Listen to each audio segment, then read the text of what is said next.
The term Rhineland bastard can be traced back to 1919, just after the World War I, when troops, most of them French, occupied the Rhineland, as the first German confrontation with blacks within its national boundaries. The total number of French occupation troops in the winter of 1919 was estimated at 200,000 men. The number was reduced to approximately 85,000 by January 1920, when the treaty came into effect. The number of black soldiers among these troops increased seasonally. In the summer of 1922, Germany estimated the number at between 30 and 40,000.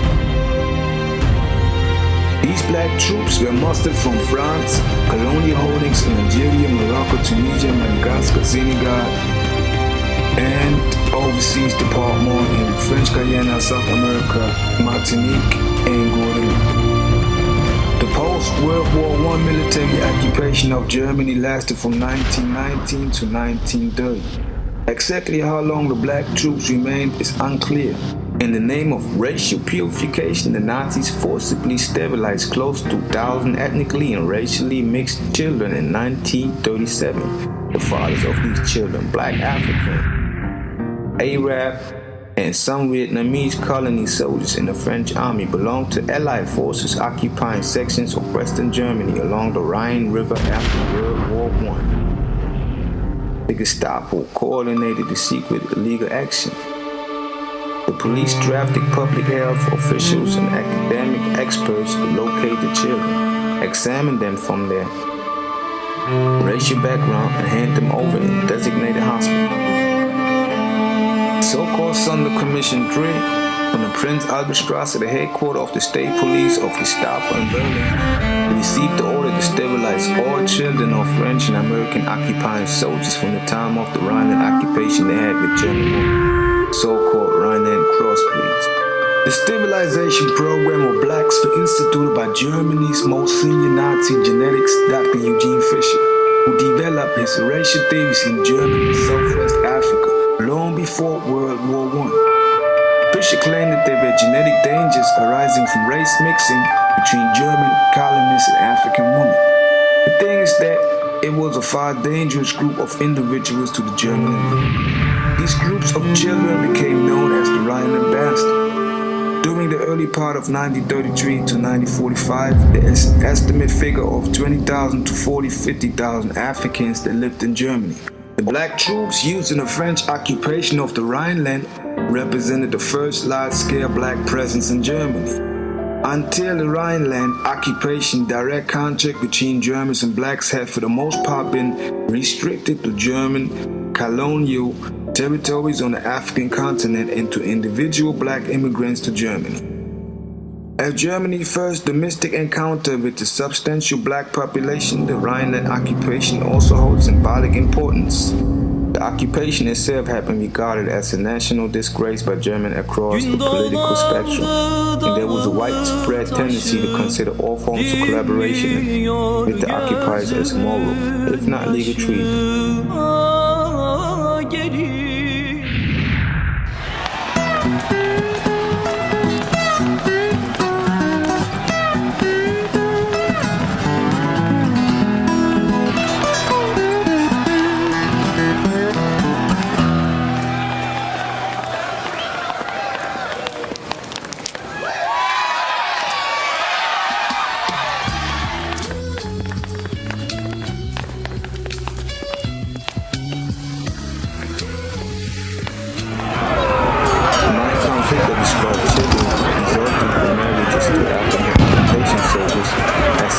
Contamination of the white race by Negro blood on the Rhine in the heart of Europe.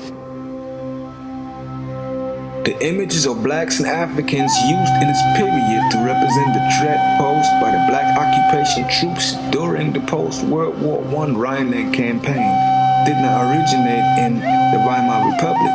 In fact, they have a much longer history that considerably predates the contentious debates and inflammatory rhetoric of the post-war period. Black occupation troops became the focus of international attention in April 1920, when French forces occupied the German cities of Darmstadt, Hanau, Hamburg, Frankfurt, following an outbreak of civil unrest in the demilitarized rural territory.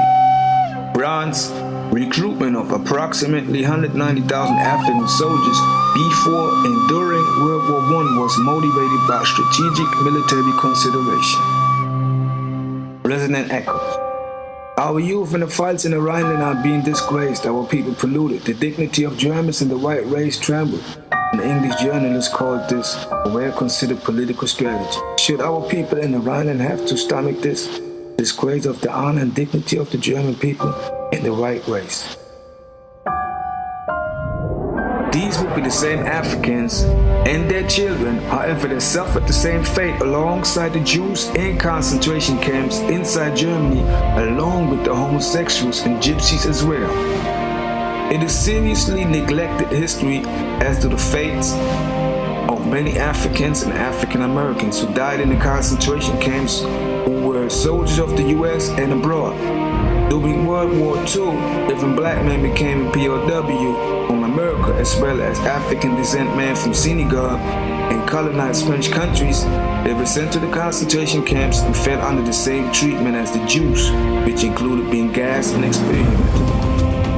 The Rhineland bastards, as the mixed race of children, many who were descendants of the development of African troops from the French colonies, policed the territory of Rhineland in Germany after the war, were targeted for extinction. When Hitler reoccupied the area, he had the support of propaganda. They had the inciting Germans about Africans, and the fact that they were mixing with German women through newspapers and the making of propaganda documentaries about the subject. It is recorded that at least 400 mixed-race children were forcibly sterilized in the area by 1937. Another 600 have been said to have been disappeared in concentration camps. And you know what it is. It was way more than that.